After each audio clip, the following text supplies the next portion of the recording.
Ya, saudara, Anda masih menyaksikan Ruang Demokrasi. Sudah bertambah salah satu narasumber saya, Pak Abdul Fikar, pakar hukum pidana. Halo, selamat malam Pak Abdul Fikar. Selamat malam, Pak Abdul Fikar, kita malam ini berbicara terkait dengan polemik Undang-Undang ITE, dan ini dikaitkan dengan kasus musisi Ahmad Dhani yang kemudian divonis 1,5 tahun penjara. Kalau saya berbicara ingin mengetahui perspektif dari Bapak sendiri terkait dengan kasus ini seperti apa? Ya. Yang pertama, undang-undangnya sendiri. Undang-undangnya yang dituduhkan kepada Dhani itu adalah pasal bahasa Belandanya Hatcher artikel, pasal-pasal kebencian gitu. Ini sebenarnya diatur juga di dalam KUHP. Bahkan di KUHP yang khusus untuk pemerintah itu sudah dicabut oleh Mahkamah Konstitusi. Karena apa? Karena pasal ini potensial untuk digunakan menghabisi kritik gitu. Ya. Yang pasal mana Pak? Yang pasal 154, 155 itu udah dibatalkan oleh Mahkamah. Ya, itu kebencian terhadap pemerintah, terhadap presiden, gitu ya. Itu sudah dicabut oleh Mahkamah Konstitusi yang dalam pertimbangannya menyebutkan begini, pasal ini potensial digunakan oleh penguasa untuk menghabisi orang-orang yang berbeda pendapat dengan dia. Itu ininya. Itu satu di satu sisi itu seperti itu, sisi yang lain. Di konstitusi kita, di Undang-Undang Dasar 45, itu ada mekanisme pemakjulan presiden itu ada, gitu loh. Nah, kalau orang masuk ke dalam proses itu, bisa dihantam pasal ini, berhenti, gitu loh. Nah, itu ininya, rasionya, kenapa Mahkamah Konstitusi mencabut pasal itu. Oke, kalau yang terkait dengan apa yang dilakukan Ahmad Dhani sendiri? Itu pasal berikutnya, 156. Nah, 156 itu pindah ke, Undang-Undang ITE, ya, persis gitu. Barang siapa dengan sengaja menyebarkan berita yang dimaksudkan untuk membuat kekacauan dan penghinaan, pencemaran nama baik. Bukan pencemaran nama baik. Permusuhan individu. Permusuhan ya dalam masyarakat berdasarkan sara. Jadi itu sebenarnya ukurannya sara, ya. Suku, agama, ras, antar golongan. Yang tiga ini jelas.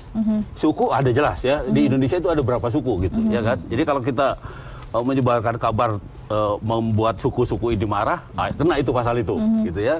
Suku, agama juga jelas gitu. Ras juga mungkin jelas juga ya. Tapi ketika masuk ke golongan, ini yang menjadi tidak jelas. Yeah. Golongan mana gitu di dalam masyarakat. Dulu pernah ada waktu kita dijajah Belanda, masyarakat kita itu dibagi 3 golongan. Golongan Eropa, golongan Timur Asing, golongan pribumi. Sekarang itu udah nggak ada lagi. Ketika golongan sekarang akhirnya jadi kepentingan politik. Nah, akhirnya itu menjadi karet gitu, ya. Jadi ujaran kebencian itu ya kalau tidak dihubungkan dengan, kalau tadi suku, agama, ras itu jelas. Tapi ke yang lain, ke golongan itu menjadi tidak jelas. Jadi terserah hakimnya menafsirkan. Itu yang jadi persoalan. Oke, gitu. Siapa yang bisa memutuskan bahwa hakim ini sudah bisa menafsirkan betul, hakim ini menafsirkan salah? Boleh, hakim itu punya kewenangan untuk menafsirkan, ya, karena memang dia pemutus gitu. Tinggal ininya. Nah, tapi kan persoalannya adalah harus ada kepastiannya, harus ada definisi yang jelas gitu. Membatalkan itu siapa itu? Yang membatalkan definisi tadi dari undang-undang tadi gitu ya. Kalau dibilangkan pasal karet gitu. Nah, persoalannya apakah benar dia menafsirnya gitu loh. Yang dimaksudkan dengan pasal karet itu begini, Pak. Dia bisa menafsirkan apa saja.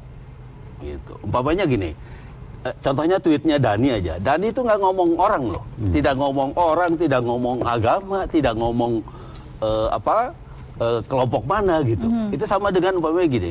Kalau saya bilang, kita ludahin saja itu para koruptor. Sama dengan bilang begitu kan. Artinya nggak ada sebut nama, tidak ada nama, tidak ada ini dan sebagainya gitu. Nah itu yang seingat saya ada kata-kata pendukung penista agama. Iya, pendukung. Ya itu pun nggak ada namanya kan? Ada namanya. Ya artinya yang pendukung penista agama salah satu orang itu terkenal semua. Nah itu yang bukankah itu sudah mengarah kepada salah satu?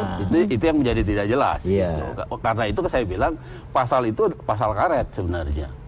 Ya dari rumusannya aja orang udah banyak kritik gitu sebenarnya. Di KUHP aja sebenarnya juga udah jarang digunakan gitu. Terakhir itu kenanya siapa namanya Egy Sujana kalau nggak salah waktu zamannya SBY. Nah 156 itu dia kena itu gitu ya. Karena oleh MK dihapuskan itu pasal. Nah 154, 55-nya kemudian dihapus gitu karena itu. Nah begitu. Itu yang pertama. Yang kedua ya ada kesalahan sistemiknya kalau menurut saya di rumusan pasal 197 KUHP. Yang putusan itu harus mencantumkan menahan orang gitu. Nah, itu yang kalau saya kekeliruan sistemik gitu, kekeliruan sistem gitu. Mestinya kalau hakim mau menahan. Kelirunya di mana ya? Kelirunya di mana ya, Pak? Kelirunya mestinya tidak gini, ketika hakim menjatuhkan putusan, dia sudah tidak punya lagi kewenangan untuk menahan. Dia baru baca demi keadilan berdasarkan ketuhanan yang maha esa. Dia udah nggak punya kewenangan. Ahok bagaimana Ahok? Begitu dia diputuskan. Sama, makanya saya bilang Ahok, Dhani sama dalam dari sudut itu sama. Malah Buniani itu untung dia nggak kena pasal itu. Buniani itu mujur, ya dia nggak kena pasal itu, ya dia nggak hakimnya tidak menyatakan menahan gitu. Nah maksud saya itu kesalahan karena itu tadi ketika dia mau memutus, ya dia sudah tidak punya kewenangan memutus.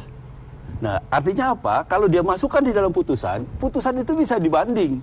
Putusan itu bisa diajukan keberatan. Dan kalau putusan diajukan keberatan, belum mempunyai kekuatan tidak hukum. Mempunyai kekuatan hukum, jadi nggak bisa dilaksanakan. Nah, kalau kemarin ini sidang ini bagaimana nih keputusan? Makanya pertanyaannya, siapa yang nahan gitu loh? Karena kalau saya tidak punya hakimnya sudah tidak punya kewenangan menahan. Begitu ketok tuh udah. Ya jaksa dong otomatis. Bukan, jaksa udah lewat Pak. Sebagai penuntut dia menahan. Selesai. Sekarang giliran pengadilan. Mestinya begitu masuk ke dalam upaya hukum itu yang nahan adalah pengadilan tinggi. Nah, karena itu sekarang di KUHP ya itu ada pasal yang menyebutkan ketika berkas itu sampai ke pengadilan tinggi dalam 3 hari dia harus memutuskan menahan atau tidak menahan. Itu harus memutuskan gitu. Nah sekarang udah sampai nggak berkasnya ke pengadilan tinggi? Makanya saya tanya siapa yang nahan gitu sekarang. Pertanyaannya jadi, itu. Pak, ini menarik Pak. Saya betul-betul ini jalan Tuhan nih, nggak kenal Bapak, tiba-tiba Bapak jadi pembicara ahli hukum. Bapak bicara gini, ini kan makin jelas. Angin segar. Dan saya lihat teman saya ini Kanjeng Norman dia nggak galak lagi loh. Oh, enggak lah. Karena dia udah tahu. Sama Anda enggak lah. Sebetulnya ini masalah hukumnya. Tadi saya nggak bisa jelasin kayak Bapak ini loh. Nah, tapi sekarang Bapak bilang gini Pak. Tinggal saya berdoa Pak. Karena saya tahu kemarin saya ke Komnas Pak. Itu nahan orang dengan sengaja menahan orang. Itu bisa kena juga ya Pak ya.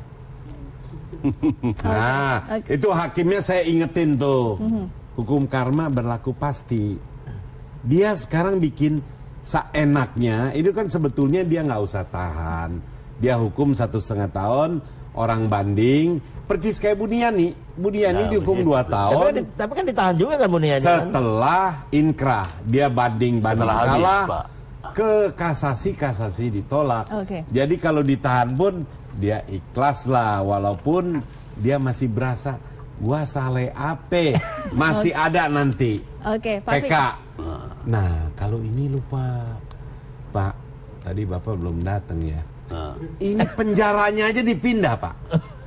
Penjara dari di Cipinang Pak dipindah ke Surabaya dengan alasan di Surabaya ada kasus pencemaran nama baik yang di bawah 4 tahun. Oke Pak, saya sudah menangkap apa yang ingin disampaikan oleh Pak Lius. Nah sekarang kembali lagi ke Pak Fikar. Pak Fikar, Pak Lius nampaknya masih penasaran terkait dengan kenapa Ahmad Dhani harus dipindahkan lagi dari Jakarta ke Surabaya. Menurut Anda apakah itu memang hal yang wajar? Kita mau besuk Pak. Ya, gini. Dia ada masalah juga kan di Surabaya untuk harus memindahkan tahanan dalam situasi yang normal. Maksud saya ini kan tahun politik nih, ya kan? Selalu saja ada tafsir politik gitu. Ya sebenarnya memindahkan nggak ada masalah. Tafsir hukum nih sekarang. Ya. Sama dengan umpamanya ketika Ahok itu harus sidang di Jakarta Utara, tapi dipindah ke Jakarta Selatan ke gedung pertanian itu gitu, nggak ada masalah. Nggak masalah. Sepanjang itu ada kebutuhannya gitu, nggak ada soal. Nah persoalannya sekarang adalah pengadilan perkara yang dia hadapi sekarang kan memungkinkan dia tidak ditahan, ya tidak ditahan, betul kata Pak Lius, ya